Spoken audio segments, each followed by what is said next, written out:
This is Cerebral Cinema. Movies of the mind. Shabby! Capital, my dear Watson. Let us return to our humble abode. 221B Baker Street, please, Cabby. From London, we present The Bruce Partington Plans, a play for radio based on the short story by Sir Arthur Conan Doyle. The Bruce Partington Plans. In the third week of November 1895, a dense yellow fog settled down upon London. From the Monday to the Thursday, I doubt whether it was ever possible to see from our windows in Baker Street the loom of the opposite houses. Holmes paced restlessly about our sitting room in a fever of suppressed energy. Nothing of interest in the paper, Watson? Oh, I told you, Holmes, nothing that would interest you. Then the London criminal is certainly a dull fellow. Look out of this window. Yeah? See how the figures loom up, are dimly seen, and then blend once more into the cloud bank? A thief or murderer could roam London like a tiger in the jungle, unseen until he pounces. Come in. A telegram for you, Mr. Holmes. By Jove, something at last to break the monotony. Thank you, Mrs. Hudson.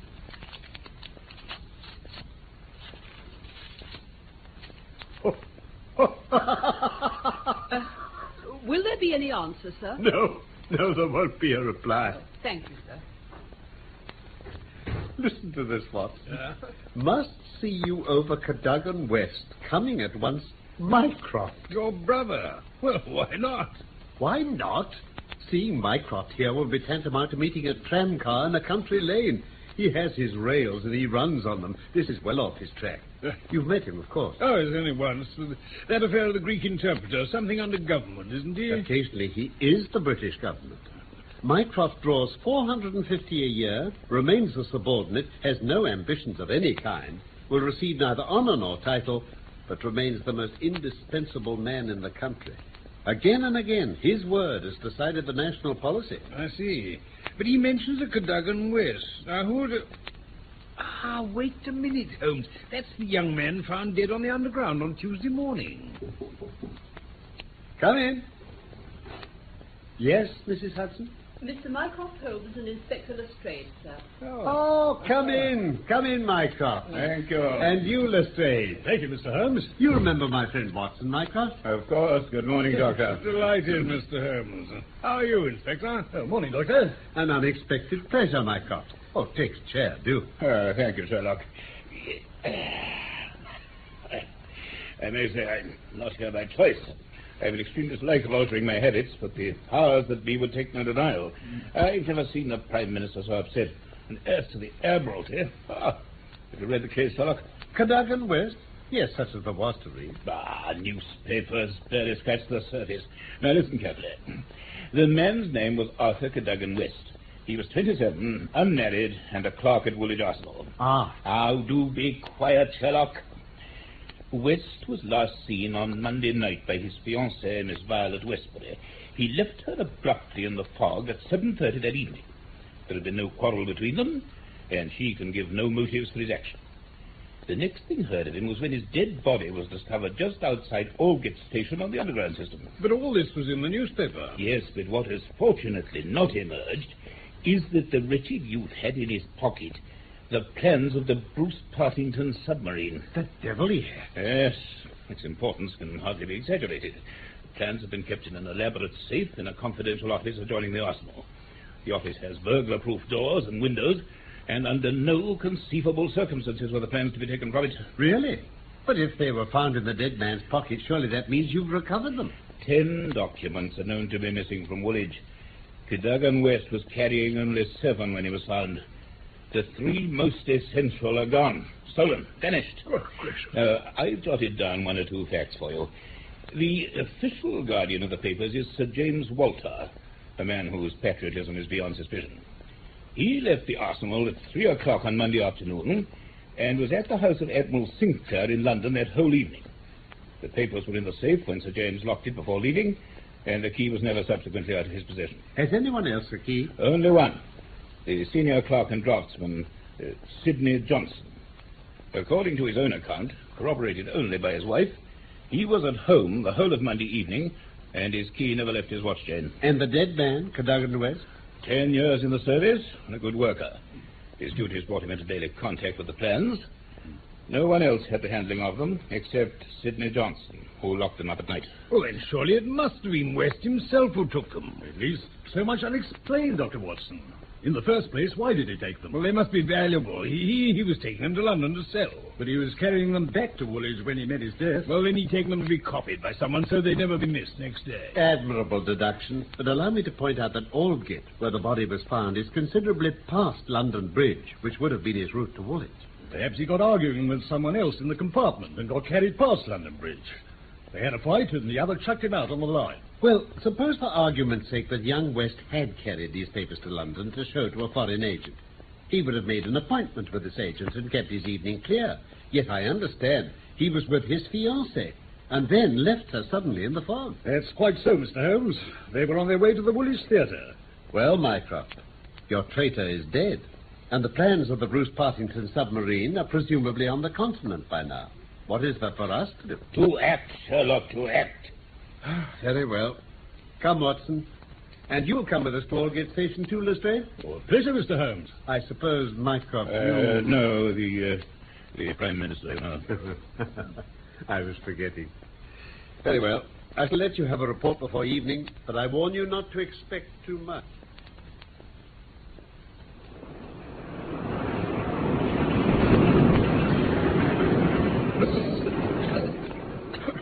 This is just where the body lay. You see, it couldn't have fallen from above. They're blank walls. It could only have come from a train, and so far as we can trace it, that train must have passed about midnight on Monday. You said the trains had been searched for clues. Have any signs of violence come to light? Nothing. Not even a report of a door being found open. Strange. Ah! Holmes, what have you seen? Points! The points just along here. Well, what about him? Well, surely there aren't many sets of points on a straight system like this. Well, I shouldn't have thought so. And a curve, too. Points and a curve. By Jove. What is it, Mr. Holmes? An idea, nothing more. Tell me, was there much blood here when the body was found? Hardly any. No external wound, Oh, yes, one big one. but no blood. And yet one would have expected some bleeding. Lestrade, would it be possible for me to examine the train which is said to have passed this way at midnight on Monday? Afraid not, Mr. Holmes.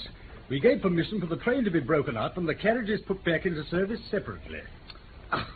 In that case, Watson, we've done all we can here. We needn't trouble you further, Lestrade.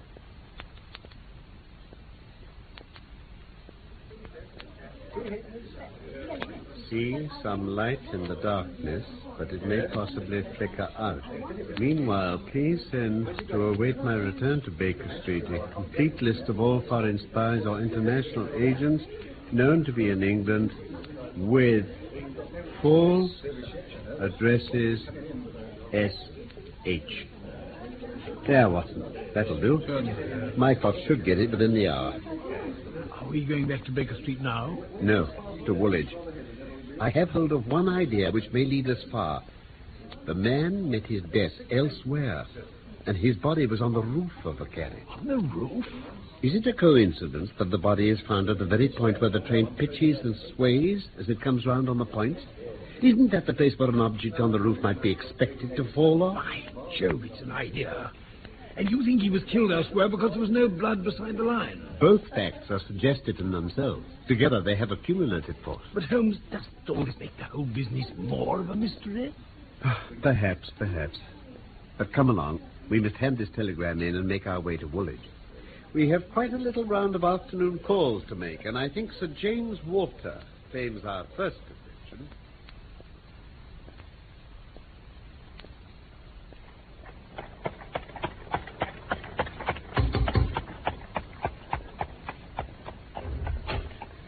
Good afternoon, gentlemen. Good afternoon. We should be grateful if Sir James Walter could spare us a few moments. Sir James, sir? Yes. He passed away this morning, sir. Great heavens. Would you kindly tell me how he died?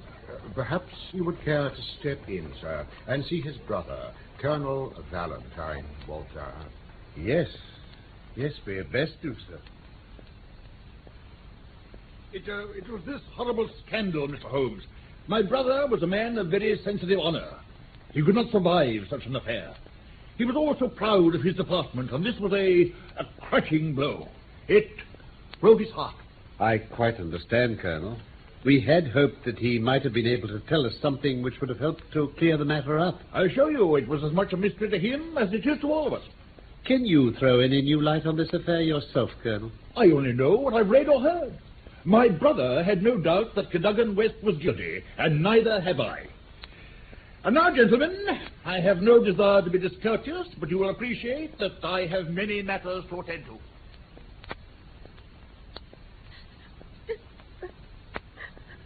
Now, do not distress yourself, Miss Westbury, but you were the last person known to have seen your fiancé alive, and we must look to you for any clue. Oh, I cannot explain it, Mr. Holmes.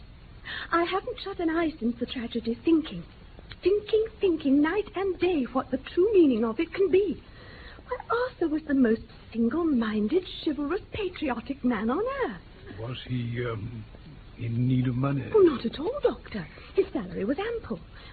We were to marry in the new year. No signs of any mental excitement? Well, I had a feeling there was something on his mind. For long? Well, only for the last week or so. He was thoughtful and worried. Once I pressed him about it, and he admitted it was something official. He said, "It's too serious for me to speak about, even to you." Something official? Did he make any reference to plans, to secrets? Well, he did remark how much some people would be glad to pay to read some of the papers he used in his work. He said there was a slackness about guarding them, that it would be easy for a traitor to get them. I see. Now, you were on your way to the theatre, I understand. Oh, yes. The fog was so thick that a cab would have been useless, so we were walking. Our way took us quite close to his office at the Arsenal, and suddenly he darted away into the fog. I waited, but he never returned, so I walked home. About 12 the next day, we heard the terrible news. Oh, Mr. Holmes, if you could only save his honor. It was so much to him. Mr. Sherlock Holmes, you wish to see me? As senior clerk of the submarine department, Mr. Johnson, I thought you might be able to enlighten us on this matter. Oh, it's bad, Mr. Holmes, very bad. The place is disorganized. The chief dead, Cadogan West dead, and our papers stolen. Mr. Johnson, I understand that only you and Sir James Walter had a key to the safe where the secret papers were kept. That is so. And you can take it as gospel, Mr. Holmes, that neither of us ever let that key out of our possession. Then Cadogan West, if he is the culprit, must have had a duplicate. Yet none was found on his body. Another point, Mr. Johnson.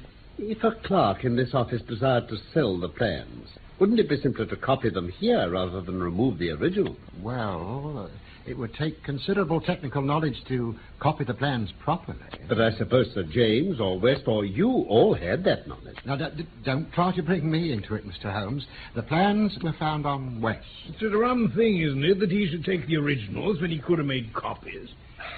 Every inquiry in this case reveals something inexplicable. Now, Mr. Johnson, there are 3 papers still missing. Do I understand that someone holding these 3 alone and without the 7 others could construct a Bruce Partington submarine? Well, not entirely. Unless that someone had invented some essential mechanism for himself. But he'd be able to overcome the difficulty in time. So the missing drawings are the 3 most important? Oh, undoubtedly. I reported to that effect to the Admiralty today. Coffee, please, Mrs. Hudson, for 2 suffocated wanderers. Very good, sir. The fog is still as bad, then? As dense as ever. Oh, here's an urgent message brought by hand a few minutes ago, sir. Oh, thank you. I'll fetch the coffee directly. This investigation is like a fog itself. Every few paces forward reveals a fresh obstacle ahead.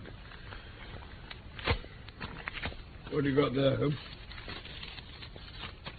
Ah, my brother Mycroft has been doing his duty. The list of agents you asked for? Yes, most of them small fry. Oh, what a pity. But listen. The only men worth considering are Adolph Meyer, Louis Larothiere, and Hugo Oberstein.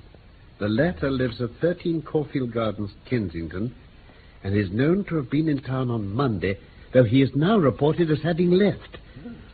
The Cabinet awaits your final report with the utmost anxiety.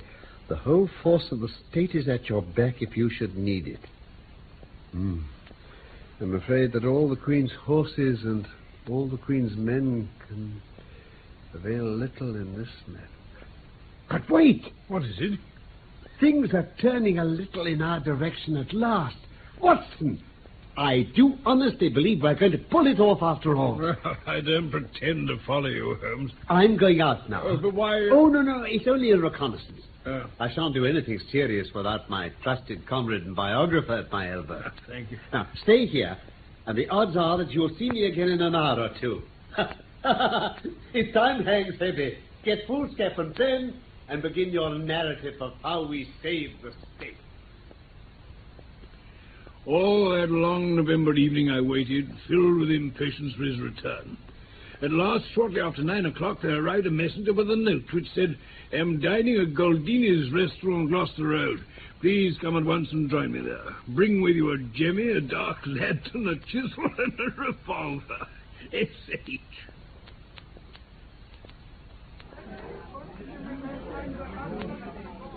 Try one of the proprietor's cigars, my dear Watson. What? Oh, hang on. They're less poisonous than one would expect. Thank you, Holmes. Have you brought the tools? Yes, sir. Now, here, my overcoat. Nice equipment for a respectable citizen to carry about in a fog. Sorry. Let me give you a short sketch of what I've done with some indication of what we're about to do. Yes, carry on. Now then, it must be evident to you that this young man's body was placed on the roof of the train. Placed? But couldn't it have been dropped from a bridge? I should say impossible. You will find that the roofs are slightly rounded, and there are no railings on them to keep anything from falling off. Yes, but how could he be placed there? There's only one possible way. You know that the underground runs clear of tunnels at some points in the West End? That some of the house windows immediately overlook the line. Yes, that's right. Now, suppose a train halted under such a window. Would there be any difficulty in laying a body on a carriage roof? No, but it sounds highly improbable. When I was told that the leading international agent, who had just left London, lived in a row of houses which my knowledge of London's topography reminded me of butts upon the underground, Yeah? I was so pleased that you were a little astonished at my sudden frivolity. Holmes, you don't say. Herr Hugo Oberstein of 13 Caulfield Gardens Yes? has become my objective. I've already ascertained not only that the back stair windows of his house open onto the railway line, but also that owing to the intersection of one of the larger railways, the underground trains are frequently held up at that spot. Splendid, Holmes, you got it. We advance, but the goal is distant. However, the bird has indeed flown, no doubt to the continent, to dispose of his booty, leaving the way clear for us to pay a visit to his house. Well, why not get a warrant and make it legal? Hardly, on the evidence. Now then, come on. Let us go. We'll walk to Caulfield Gardens, but I beg you not to drop the instruments on the way, Watson. Your arrest as a suspicious character would be an unfortunate complication.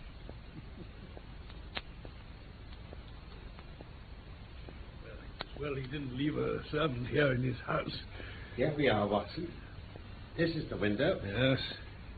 Look at these discolorations. Blood, without a doubt. This is where they rested the body. Quickly, a train's coming. Now for a demonstration. Up to the window. Now, see what happens.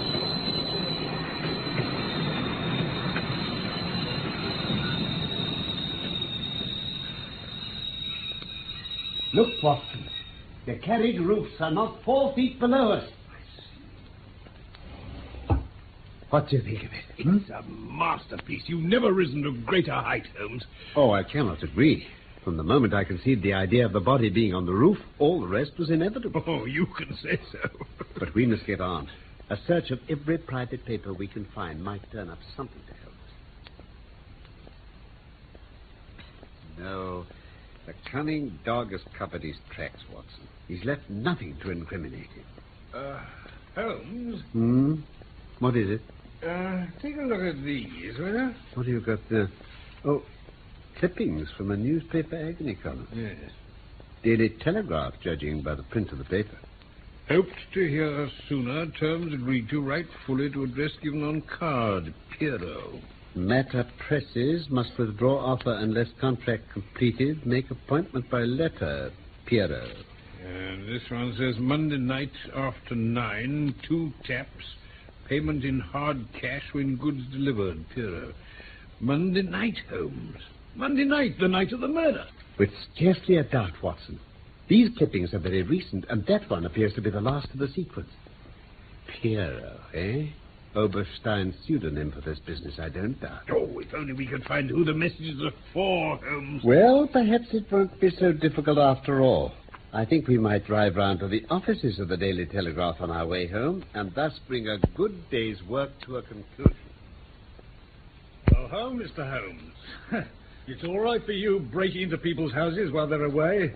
We can't do these things in the force, you know. No wonder you get results that are beyond us. The results justify the means, in other words? But let's hear what you think about achievement, Mycroft. Excellent, Sherlock. But what use will you make of the discovery? Seen today's Telegraph. Not yet. Pierrot has advertised again. Oh. Tonight, same hour, same place. 2 taps, most vitally important. Your own safety at stake, Pierrot. By George, if he answers that, we've got him. That was my idea when I put it in. The hint of danger to himself will make him certain to obey. Brilliant. So, gentlemen, if you could make it quite convenient to come at about 8 o'clock to Caulfield Gardens, we might possibly get a little nearer to a solution.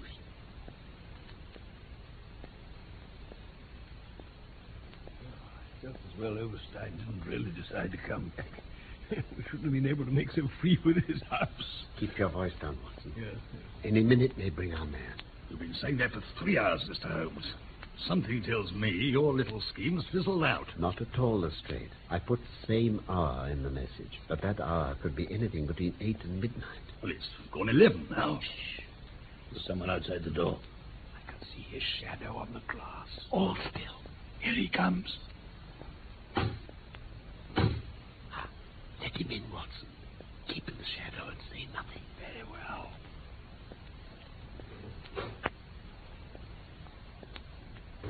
Right, spread This feathered death light turned up, Mycroft. Go on. Great heavens, Holmes, look who it is. Well, you can write me down an ass this time, Watson. This isn't the bird I was looking for. Who is he, Mr. Holmes? He's Colonel Valentine Walter, younger brother of Sir James Walter, the late head of the submarine department. I demand an explanation. What is all this? I came here to visit Herr Oberstein. Everything is known, Colonel Walter. How an English gentleman could behave in such a manner is beyond my comprehension. I don't know what you're babbling about. For some reason, possibly financial, you entered into a correspondence with Oberstein. You no doubt took an impression of your brother's keys. You went down to the office in the fog on Monday night and were seen and followed by young Cadogan West. He saw you steal the Bruce Partington plans, and like the good citizen that he was, he followed you closely in the fog and kept at your heels until you reached this very house.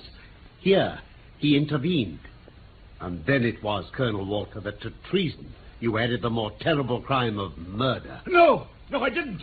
I swear I didn't. Then tell us how Cadogan West met his end before you laid his body on the roof of a railway carriage. I will. I did the rest, I confess it. A stock exchange debt had to be repaid. I needed the money desperately. Oberstein offered me 5,000. It was to save myself from ruin, don't you see? But murder. I'm as innocent as you. Then what happened? West already had his suspicions of me. Yes, he followed me as you described, though I never knew it in that fog until I was at this very door. I'd given 2 taps, and Oberstein had come to the door as arranged. The young man rushed up and demanded to know what we were going to do with the plans. Oberstein just struck him. West was dead in 5 minutes. Well, then what did you do? Oberstein had this idea about the trains halting under his window. But first he examined the papers I brought. He said that 3 of them were essential and that he must keep them. You can't keep them, I said. Everything will be discovered at Woolwich if they aren't returned. But he said he must keep them. They were too technical to copy quickly. And then he had this idea to put the other 7 on West's body, so that they would certainly be found and the whole theft would be put down to him. Where is this Oberstein with the papers now? I don't know. He said that letters to the Hôtel du Louvre in Paris will reach him. Anything else? There's nothing to tell you. I would if I could, believe me. I owe the fellow nothing. He's been my downfall and ruin. Colonel Walter, it is within your power to ease your conscience and perhaps your punishment. It is? How? I'm going to place pen and paper before you, and you are going to write at my dictation. You will be writing to Oberstein, care of the Hôtel du Louvre, to tell him that you have discovered one more document which is of vital importance to the assembly of a Bruce Partington submarine. For this, you will ask for a further payment of £500. But I don't understand. I Why haven't would finished. You will not trust the document to the post, but it would cause too much comment if you were to go abroad at this time. Therefore, you will tell Oberstein that you will expect him to be in the smoking room of the Charing Cross Hotel at noon on Saturday. There. I think that will do very well. I shall be very much surprised if it doesn't fetch our man. You know, Mr. Holmes, that's quite masterly.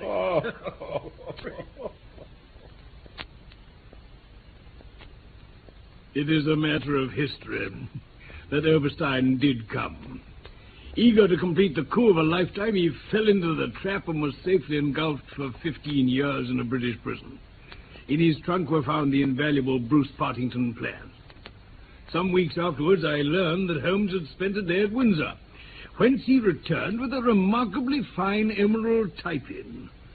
When I asked him if he'd bought it, he answered that it was a present from a certain gracious lady in whose interests he had once been fortunate enough to carry out a small commission.